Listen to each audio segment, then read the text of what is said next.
வணக்கம் ஃப்ரெண்ட்ஸ், சிறகடிக்காசை சீரியலில் இன்னும் எபிசோடில் என்ன நடக்குதுன்னு பார்க்கலாம் வாங்க. சந்திரா ரொம்பவே ஆசையாக கிறிஷுக்கு சாப்பாடு ஊட்டி விட்டுட்டு இருக்காங்க.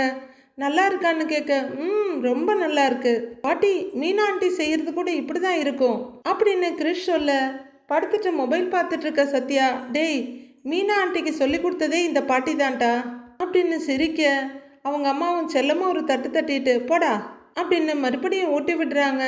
பாட்டி, நான் அந்த ஸ்கூலில் இருந்தேன்ல அப்படின்னு கிறிஷ் சொல்ல, அப்படின்னு கேட்டுட்டு இருக்காங்க சந்திரா.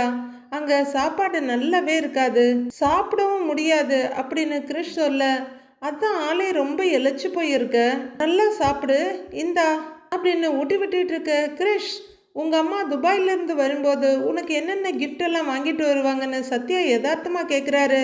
உடனே கிறிஷ் அவரை மறந்து துபாயான்னு கேட்டுட, சத்யா மெதுவாக எழுந்து உட்கார்றாரு. அவங்க அம்மாவை என்னடான்னு பார்க்குறாங்க. எழுந்து உட்கார்ற சத்யா, உங்கள் அம்மா துபாயில் தானே இருக்காங்க, அப்புறம் துபாய்னா அப்படியே ஷாக் ஆகுற அப்படின்னு கேட்க, கிறிஷால உண்மையும் சொல்ல முடியல, மறைக்கவும் முடியல. ரொம்பவே சிரமப்பட்டு வாயை மூடிட்டு உட்கார்ந்துருக்காரு.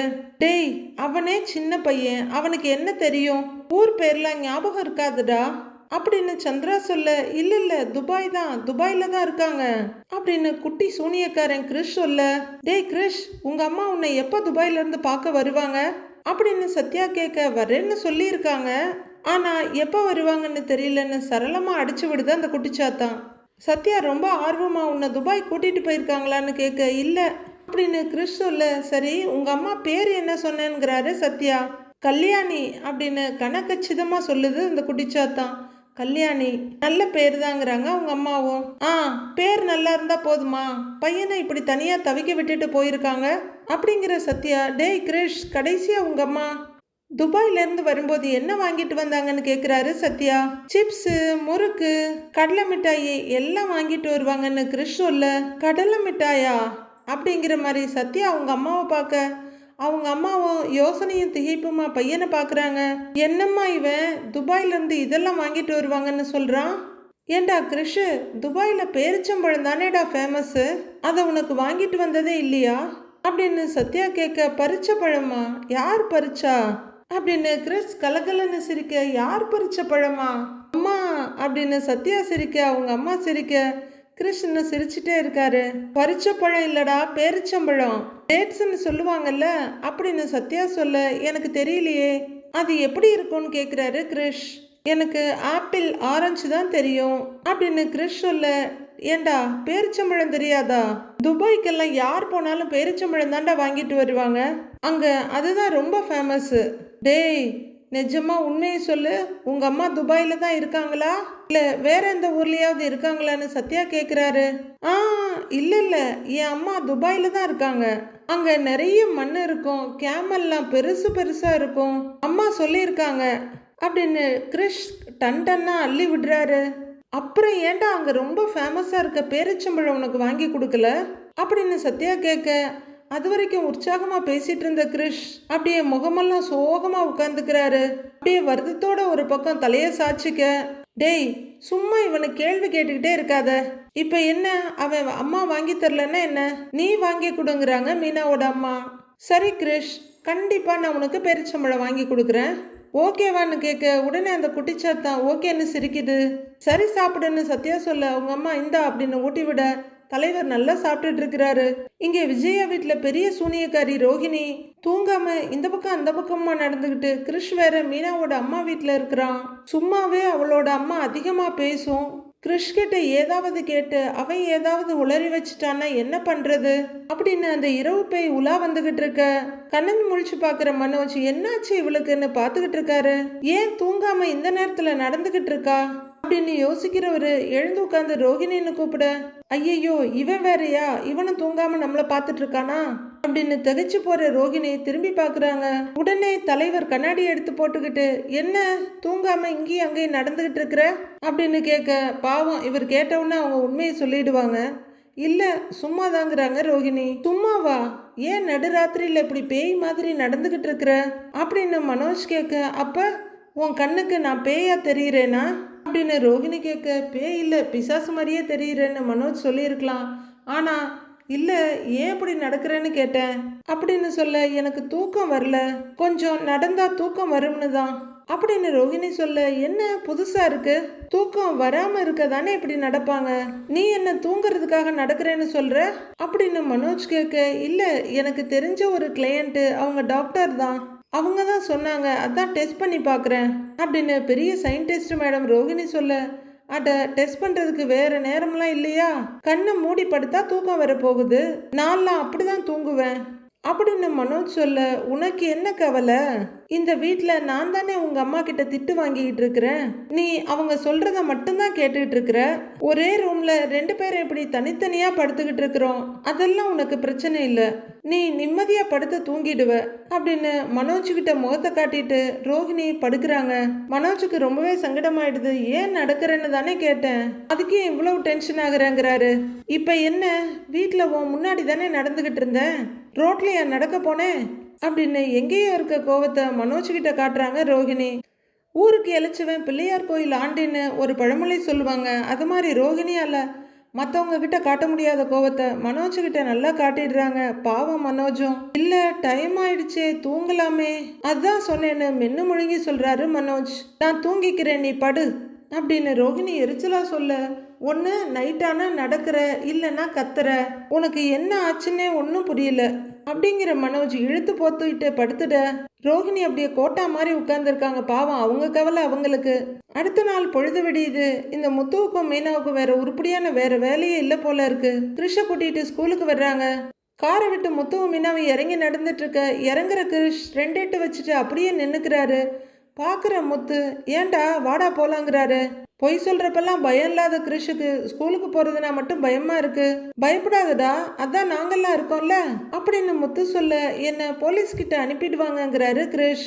அதெல்லாம் யாரும் உன்னை எங்கேயும் அனுப்ப மாட்டாங்கடா, நீ பயப்படாத அப்படின்னு அவன் உயரத்துக்கு குனிஞ்சி கிருஷுக்கு ஆறுதலாக கன்னத்தில் தட்டி கொடுக்குறாரு முத்து.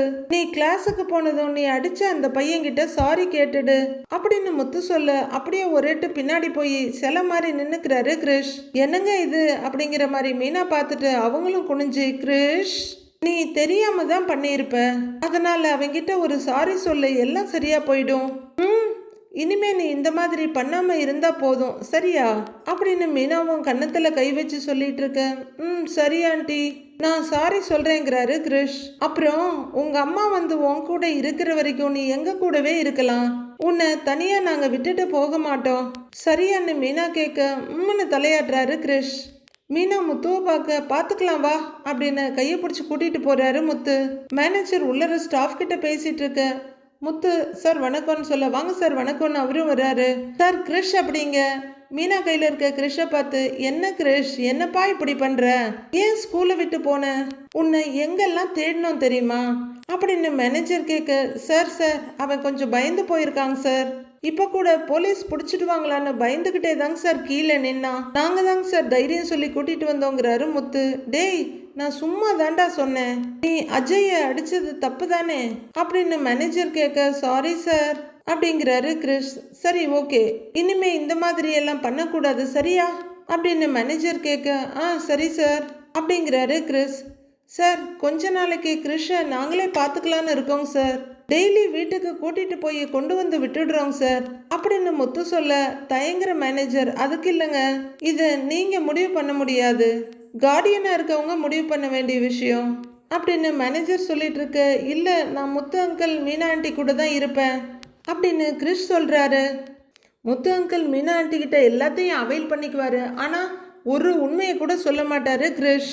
ஆனா இதெல்லாம் தெரியாத முத்து பாத்தீங்களா சார், அவனுக்கு எங்க கூட இருக்கதான் சார் விருப்பம் அப்படிங்கிறாரு. ஆமாங்க சார், இங்க தனியா இருக்கிறது அவனுக்கு பிடிக்கல அப்படின்னு மீனா 2 பேரும் அந்த குட்டிச்சாத்தான பச்சை மண்ணு நினைச்சு சொல்லிட்டு இருக்க.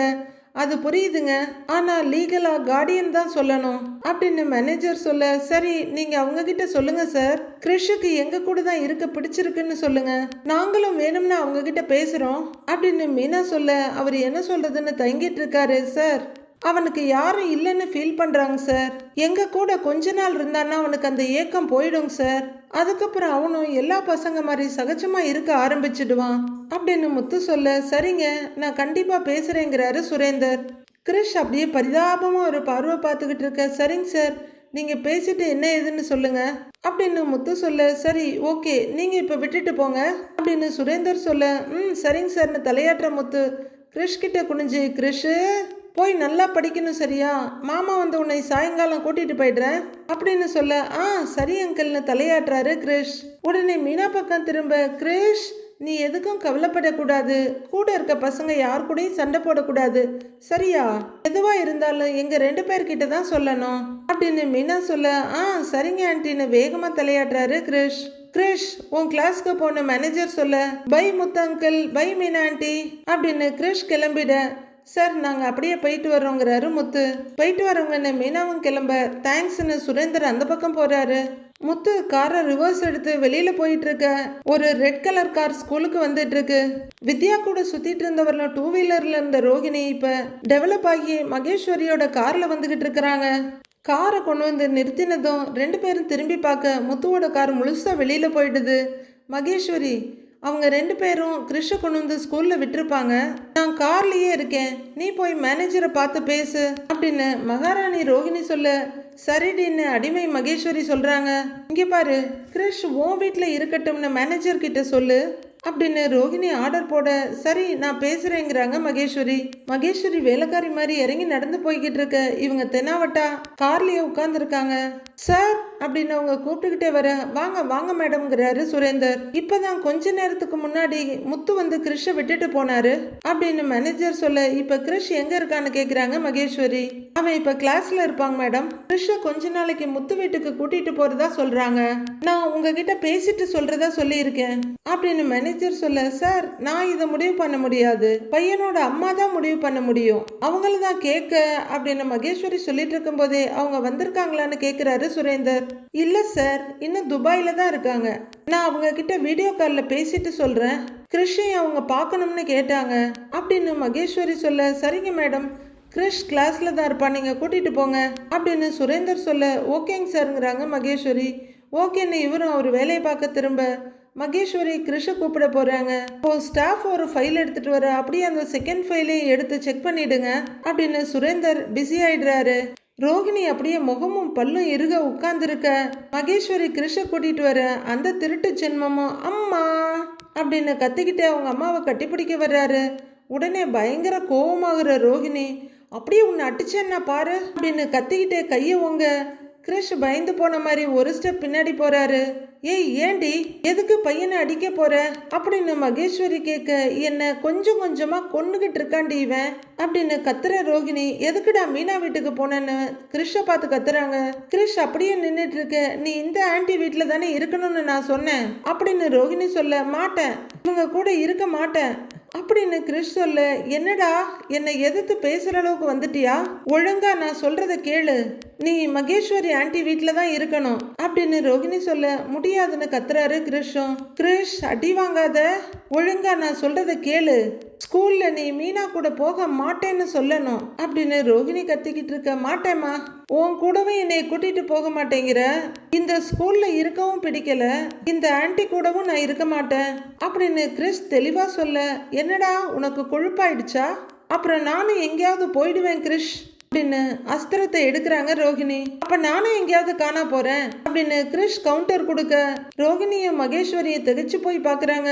மகேஸ்வரியை ஒரு பார்வை பாக்குறவங்க அவங்க இன்னும் கிரிஷியை பார்த்துட்டு இருக்கதை பார்த்துட்டு, என்னடா என்ன மிரட்டுறியா, நான் சொல்றத ஒழுங்கா கேளு கிரிஷ், நீ இந்த ஆன்டி கூட தான் இருக்கணும் அப்படின்னு ரோகிணி பல்ல கடிச்சிட்டு சொல்ல, முடியாது, நான் முத்து அங்கிள் மீனா ஆண்டி கூட தான் இருப்பேன், நீ எப்போ வந்து என்னை கூட்டிட்டு போறியோ அப்பதான் நான் வருவேன் அப்படிங்கிற கிரிஷ் அந்த கேப்ல பூந்து ஃப்ரண்ட் ஷீட்டுக்கு வழியா வந்து கீழே இறங்குறாரு காரை விட்டு. ஏய் கிரிஷ் சொன்னா கேளு, டேய் டேய் கிரிஷ் கிரிஷ் அப்படின்னு ரோகிணி ஒரு பக்கமும் மகேஸ்வரி ஒரு பக்கமா கத்திக்கிட்டு இருக்க. கிரிஷ் அதெல்லாம் கேட்காம, நான் வரமாட்டேன் வரமாட்டேன் அப்படின்னு கத்திக்கிட்டு ஸ்கூல் பில்டிங்குள்ள ஓடிடுறாரு. ரோஹிணி வெள்ளவெளத்து போய் நிக்கிறாங்க. என்னடி இவன் இப்படி சொல்லிட்டு போறான்னு கேக்குறாங்க மகேஸ்வரி. உடனே அதே பல்லவி ஆரம்பிக்கிற ரோஹிணி, எல்லாம் என் தலையெழுத்து, எனக்குன்னு வாக்கிறவங்க எல்லாம் இப்படிதான் இருக்காங்க அப்படின்னு சொல்ல, இப்ப என்ன பண்றது, அவனை மீனா வந்து கூட்டிட்டு போயிருவாங்களேங்கிறாங்க மகேஸ்வரி. நான் சொல்றத இனிமே இவன் கேட்க போறது இல்ல, நாம கிளம்பலாம், என்ன பண்றதுன்னு அப்புறமா யோசிச்சுக்கலாம் அப்படின்னு ரோஹிணி சொல்ல, அப்படின்னு மகேஸ்வரி ரோஹிணி காருக்கு திரும்புறாங்க. அண்ணே வண்டி எடுங்க அப்படின்னு மகேஸ்வரி காருக்குள்ள ஏற டிரைவர் வந்து வண்டி எடுக்கிறாரு. ஒரு யூனிட்ல ஸ்ருதி நின்றுட்டு இருக்காங்க. அவங்க கூட 2-3 பேர் நின்றுட்டு இருக்காங்க. உங்களுக்கு நடிக்கிற ஆசை இருக்கான்னு அதில் ஒருத்தர் கேட்க, ஆஹா அதெல்லாம் இல்லை, ஒன்லி டப்பிங் தான் அப்படின்னு ஸ்ருதி சொல்ல, ஓகே அப்போ சரிங்கிறாரு அவரு. அப்போ ஒரு லேடி கேரவன்ல இருந்து இறங்கி வர அங்கே நிற்கிற ஸ்ருதியை பார்த்து உங்களை உள்ளர வர சொல்றாங்கன்னு சொல்றாங்க. போயிட்டு வாங்கன்னு சொல்ல 2 பாடி கார்டு இருக்காங்க. ஸ்ருதி கேரவனுக்குள்ள போறாங்க. கேரவனே ஒரு மினி சைஸ் ஹவுஸ் மாதிரி இருக்க ஒரு கதவு தட்டுறாங்க. எஸ் கமின்னு உள்ள இருந்து ஒரு லேடி சத்தம் கொடுக்குறாங்க.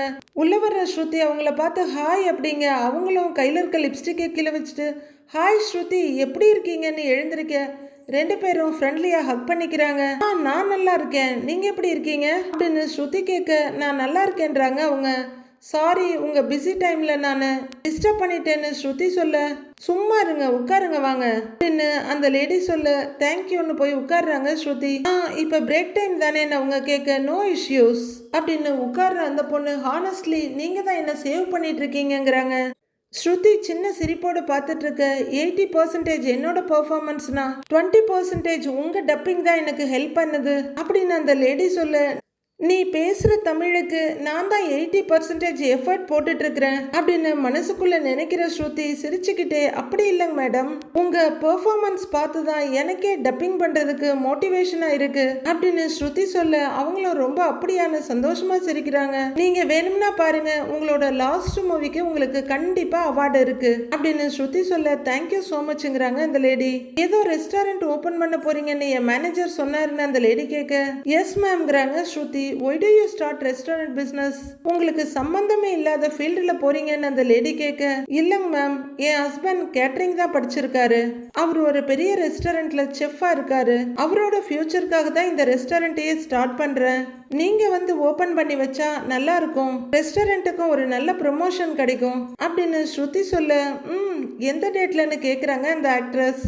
நெக்ஸ்ட் மந்த் 25th மேம் அப்படின்னு ஸ்ருதி சொல்ல, 25th அந்த டைம்ல ஒரு தெலுங்கு மூவிஸ் ஷூட் இருக்கு, but it's okay I can move the date for you அப்படின்னு அந்த ஆக்ட்ரஸ் சொல்ல, தேங்க்யூ மேம் அப்படின்னு ஸ்ருதி ஸ்ரீக்க, உங்களுக்காக இது கூட பண்ண மாட்டேனா, ஐ டெஃபினெட்லி கம்ங்கிறாங்க அந்த லேடி.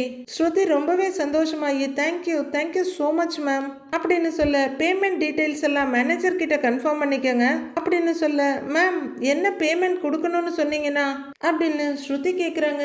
யூஸ்வலாக ஷாப் லான்ச்சுக்கு கேட்குறதெல்லாம் உங்ககிட்ட கேட்க மாட்டேன், எனக்கு டப்பிங் பண்ணுறீங்க, ஆக்சுவலாக ஃப்ரீயாக கூட பண்ணிடுவேன், பட் எல்லாரும் அந்த மாதிரி ஃபேவர் கேட்பாங்கன்னு அந்த லேடி சொல்ல, புரியுது மேம் என்ன பேமெண்ட்னு தெரிஞ்சா அப்படின்னு ஸ்ருதி கேட்க, யூஸ்வலாக நான் 30 lakhs வாங்குவேன், உங்களுக்காக 5 lakhs லெஸ் பண்ணிக்கிறேன் அப்படின்னு அந்த லேடி சொல்ல, ஸ்ருதி அப்படியே அசந்து போய் உட்கார்ந்துருக்காங்க.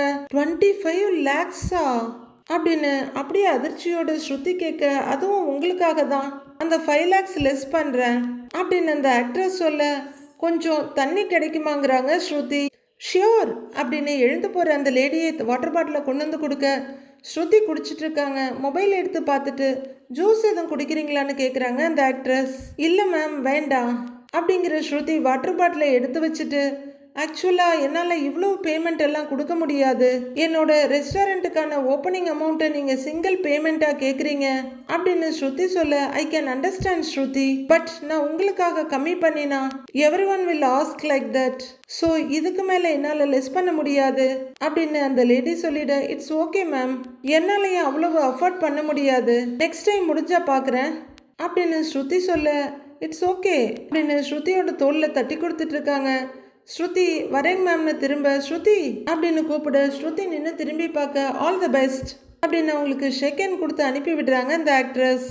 ஸ்ருதி அந்த கேரவனை விட்டு இறங்கி வந்துட்டு இருக்க அந்த ஆக்ட்ரஸோட மேனேஜர், இன்னும் 2 வருஷத்துக்கு மேடம்க்கு டேட்டே கிடையாது, அடுத்தடுத்து 2 மூவி கான்ட்ராக்ட் சைன் பண்ணியிருக்காங்க, முடிஞ்சா நான் பார்க்குறேன், ஓகே நான் பார்த்துட்டு கூப்பிடுறேன்னு ஃபோனில் பேசிட்டு இருக்காரு. ஸ்ருதி அங்கேருந்து வர அவங்கள பார்த்துட்டு, என்னம்மா பேசி முடிச்சிட்டிங்களா, என்ன சொன்னாங்க அப்படின்னு கேட்க, அட போங்க சார் 25 lakhs கேட்குறாங்க அப்படின்னு ஸ்ருதி சொல்ல, உங்ககிட்டயே அவ்வளோ கேட்குறாங்களா, நான் உங்களுக்காக ஃப்ரீயாக பண்ணுவாங்கன்னு நினச்சேன் அப்படின்னு அவரு சொல்ல, சார் இங்கே யாருக்காகவும் ஃப்ரீயாலாம் எதுவும் பண்ண மாட்டாங்க, ஆனால் ஒரு அளவுக்கு ரீசனபிளாக கேட்கலாம், இவ்வளவு கேட்டால் எப்படிங்க சார் அப்படின்னு ஸ்ருதி கேட்க, அந்த பொண்ணு அப்படிதாம்மா, காசுல கண்ணா இருக்கும், மார்க்கெட் இருக்கும்போது தானே சம்பாதிக்க முடியும், அவங்க பாப்புலரா இல்லைன்னா நீங்க வந்து பாப்பீங்களா அப்படின்னு அவரு சொல்ல, மொத்தத்துல நடிக்கிறத விட இந்த மாதிரி கடை ஓப்பனிங்ல தான் நிறைய சம்பாதிக்கிறாங்கன்னு நினைக்கிறேன், அது மட்டும் நல்லா தெரியுது. அடுத்த மூவில இருந்து நானும் டப்பிங்கான பேமெண்ட்டை ஏத்திடுறேன், நான் இங்க வந்திருக்கவே கூடாது.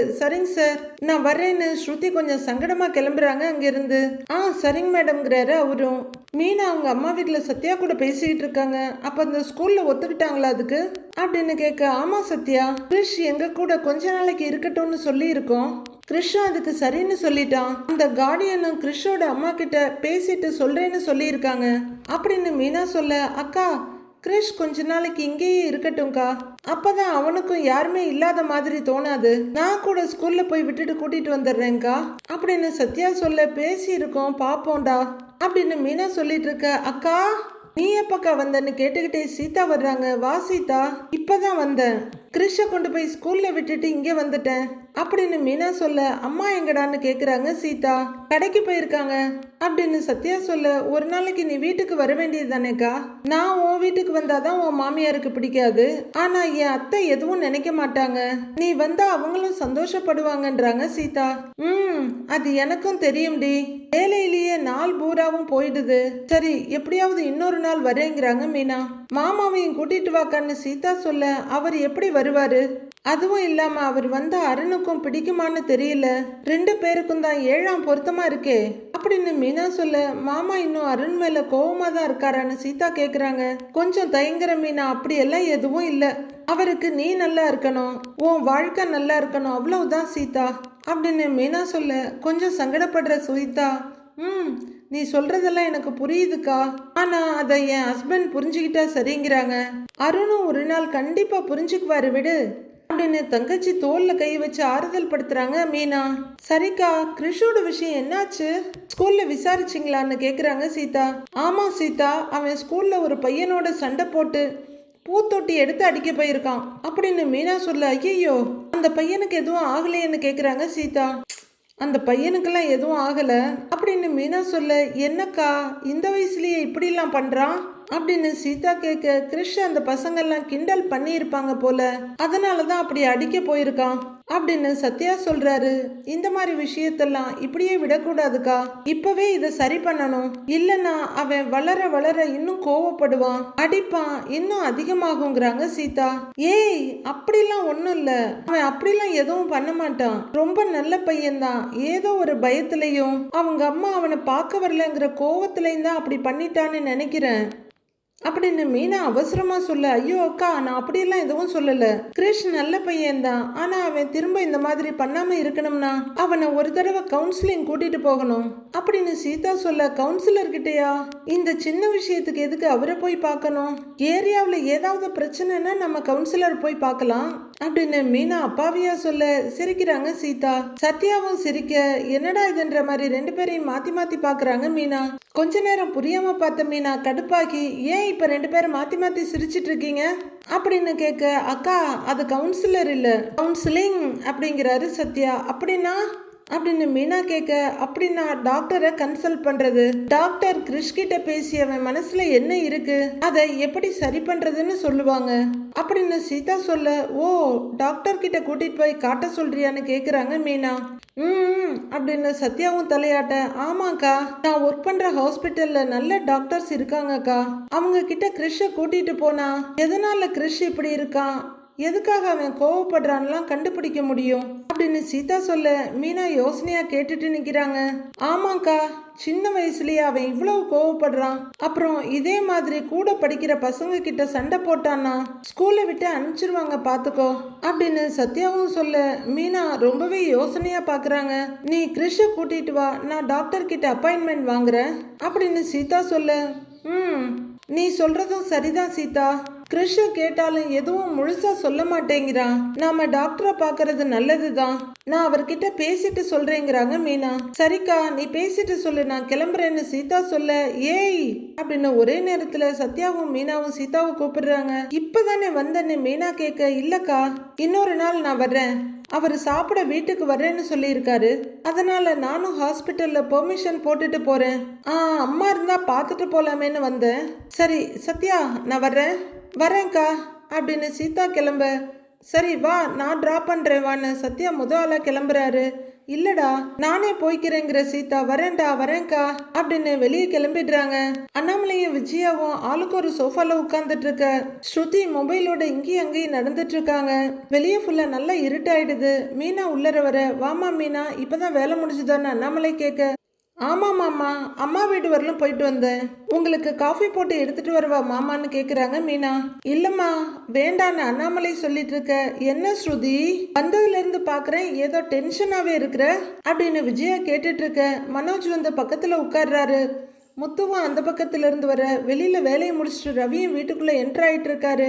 இல்ல ஆண்டி, ரெஸ்டாரண்ட் இனாகுரேஷனுக்கு ஏதாவது செலிபிரிட்டியை கூப்பிடலான்னு பார்த்தேன் அப்படின்னு ஸ்ருதி சொல்லிட்டு இருக்கும் போதே, அதுக்கு என்ன, நானே ஒரு செலிபிரிட்டி தானே, அதுவும் பிசினஸ் மேனு, நானே வந்து ஓபன் பண்றேன்னு வாலண்டியரா வந்து வண்டியில ஏறுறாரு மனோஜ். ரோஹிணி அப்ப வந்து அவங்களுக்கு பின்னாடி நின்றுட்டு இருக்காங்க. உங்களை யாருக்கு தெரியும், இன்னைக்கெல்லாம் சோசியல் மீடியாவில் 1 மில்லியன் ஃபாலோவர்ஸ் இருந்தால் தான் செலிபிரிட்டியாகவே மதிக்கிறாங்க. அப்படி யாராவது வந்தால் நிறைய கஸ்டமர்ஸ் கூட ரெஸ்டாரண்ட் ஓப்பனிங்க்கு வருவாங்க, ரெஸ்டாரண்ட்டும் நிறைய ரீச் ஆகும் அப்படின்னு ஸ்ருதி சொல்ல, இவன் வரேன்னு சொன்னா வர்றவங்க கூட வரமாட்டாங்க அப்படின்னு முத்து சொல்ல, முத்துவை முறைக்கிறாரு மனோஜ். போதும் போதும், மனோஜோட பெருமை என்னைக்காவது வெளியில வரும், அப்ப தெரியும் எல்லாருக்கும்னு முட்டு கொடுக்குறாங்க விஜயா. என்னப்பா பெருமை, ஒண்ணு இவன் காசு எடுத்துட்டு ஓடுவான், இல்ல இவனை ஏமாத்தி காசு எடுத்துட்டு ஓடுவாங்க, இதெல்லாம் ஒரு பெருமையாப்பா அப்படின்னு முத்து சொல்ல, உடனே வரிஞ்சு கட்டிட்டு வர்றாங்க ரோஹிணி மேடம். முத்து, இவரை கிண்டல் பண்ணலன்னா உங்களுக்கு நாளே போகாதுல்ல அப்படின்னு கேட்டுட்டு இருக்க. ஸ்ருதி, ரெஸ்டாரண்ட்டை ஓப்பன் பண்ணுறதுக்கு செலிபிரிட்டி தான் வரணுமா என்ன, சாப்பாடு நல்லா இருந்தா போதும், நிறைய பேர் வருவாங்க அப்படின்னு ரவி சொல்ல, சாப்பாடு நல்லா இருக்குன்னு தெரியணும்னா அதுக்கு கஸ்டமர்ஸ் வந்து சாப்பிடணும், அவங்கள வர வைக்கிறதுக்கு நாம செலிபிரிட்டிஸ் யாரையாவது சீஃப் கெஸ்டா கூப்பிடணும், இதுவும் மார்க்கெட்டிங் தானேன்னு கேட்குறாங்க ஸ்ருதி. ரவி யோசிக்க, முத்துவும் ரொம்பவே யோசிக்கிறாரு, பலகுரலுக்கு ஏதாவது ஹெல்ப் பண்ணலாமான்னு. அடுத்து என்ன நடக்க போகுதுன்னு நாளைக்கு பார்க்கலாம் ஃப்ரெண்ட்ஸ். நாளைய ப்ரோமோவில் மீனா முத்துக்கிட்ட, ஏங்க நான் சீதாவை பார்த்தேன், அவ கிறிஷ் விஷயமா கேட்டா, நானும் எல்லா டீட்டெயிலும் சொல்ல, அவனுக்கு கவுன்சிலிங் கொடுத்தா சரியாயிடும்னு சீதா சொல்றா அப்படின்னு மீனா சொல்லிட்டு இருக்க. வழக்கம் போல கதவு பக்கத்துல இருந்து ஒட்டு கேட்டுட்டு இருக்காங்க ரோஹிணி. அடுத்து மீனாவும் முத்துவும் கிறிஷை ஹாஸ்பிட்டலுக்கு கூட்டிட்டு வர, ஹே அப்படின்னு சந்தோஷமா இங்க அங்க ஓடுறாரு அவரு. அவங்க கூட்டிட்டு போற விஷயம் தெரிஞ்சு ஏற்கனவே மகேஸ்வரியோட வந்து ஒளிஞ்சிட்டு நிக்கிறாங்க ரோஹிணி. அவன் அந்த பக்கமா ஓடி வர்றதை பார்த்துட்டு, ஏய் வாடி அப்படின்னு ரோஹிணி மகேஸ்வரியை கூட்டிட்டு ஒளிஞ்சிக்க போறாங்க. ஏய் கிரிஷ் ஓடாத நில்லு அப்படின்னு மீனா அவங்கள பிடிச்சிட்டு உள்ளர வந்து சீதா கிட்ட பேசிட்டு இருக்காங்க. டாக்டர் கிட்ட பேசிட்டியான்னு மீனா சீதா கிட்ட கேட்க, அவரை பார்க்க அப்பாயின்மெண்ட் வாங்கிட்டேன்க்கா அப்படின்னு சீதா சொல்ல, ஏய் வா போலான்னு கூட்டிட்டு போறாங்க மீனா. அவங்க ஒரு ஸ்டெப் எடுத்து வைக்க ரோஹிணி படியேறி வராங்க. ஏங்க அங்க பாருங்க ரோஹிணி வர்றாங்க அப்படின்னு மீனா சொல்ல, பார்லர் அம்மா எதுக்கு இங்க வருதுன்னு அதிர்ச்சியா கேக்குறாரு முத்து. எனக்கு அப்பவே கால் பண்ணாங்க மாமா, இங்க ஒரு டாக்டர் அப்பாயின்மெண்ட் வேணும்னு கேட்டாங்க அப்படின்னு சீதா சொல்லிட்டு இருக்காங்க. இங்க பாரு, உள்ளர அந்த டாக்டர் உங்ககிட்ட என்ன கேட்டாலுமே என்னை பத்தி எதுவுமே சொல்லக்கூடாது அப்படின்னு ரோஹிணி கழுத்து நரம்பு புடைக்க கிருஷ மிரட்டிட்டு இருக்காங்க. அடுத்தது மீனா, கிரிஷ் டாக்டர் என்ன கேட்டாலும் தைரியமா உனக்கு என்ன தோணுதோ அதை சொல்லணும் சரியான்னு கேக்குறாங்க. சரியான்ட்டின்னு கிரிஷ் சந்தோஷமா வேகமா தலையாட்ட, ஐயோ அடுத்து என்ன நடக்க போகுதோ தெரியலையே, இவன் ஏதாவது உளறிடுவானோ அப்படின்ற பயத்தோட பார்த்துட்டு நிக்கிறாங்க ரோஹிணி. கிரிஷ் நாளைக்கு டாக்டருக்கே அல்வா கொடுக்க போறாரான்னு பார்க்கலாம் ஃப்ரெண்ட்ஸ்.